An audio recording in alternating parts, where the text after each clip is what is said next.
لا، هو ده ترند اه. وبنشوفه. بس حضرتك اقول لحضرتك على حاجه، يعني انا لسه قايل من اول برنامج ان الشهاده ما عادتش هي كافيه ان انا ادخلك معايا الشغل. اه. خلاص. اه. طب ما هي لو مش موجوده اصلا مش هدخلك، يعني مم. عشان نحط كواليفيكيشن او ستاندرد كده ان انا اختار حد هيشتغل في مجال هندسه مع بكالوريوس هندسه، مم. تجاره مع بكالوريوس تجاره. مم.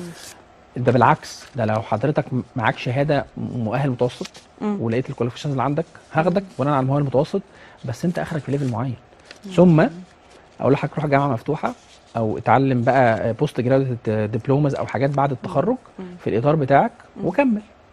انا بقى اللي بيبسطني بقى في الاطار ده ان عندنا شباب زي الورد بيفكر دلوقتي في منح في جامعات بره مصر او جامعات عالميه، ويدور مم. على منحه ويروح يسافر ياخد الديجري بتاعته، مم. ويبقى يقول لك انا رحت واثرت وعندي امثله كتيره جدا جدا جدا من مم. شباب بدا يبص على الكارير باثوي، انا لو عملت كذا هعمل كذا. مم. ويا احمد انت رايك نعمل ايه هنا واروح انهي مجال.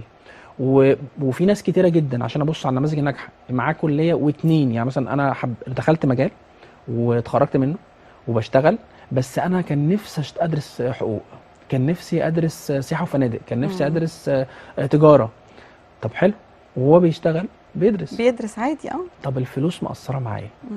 عندنا مصادر كتيره للدخل اونلاين، في شركات كتيره جدا بتعين ناس تساعدها في الشغل، تكتب اه. حاجات اونلاين، تكتب حاجات ريموتلي وانت حضرتك قاعده في البيت. يزود دخله يعني بالظبط. علشان يقدر يوصل لده. بالظبط. بالظبط. وبالتالي نبص على الامثله برضو الناجحه اللي ناس يعني اشتغلت على نفسها وطورت من نفسها، وعندنا امثله كتيره جدا مم. مم. خرجوا واشتغلوا في مجال وبعد فتره ممكن ما يكونش المجال ده مناسب ليهم، مثلا. شافوا مجال تاني.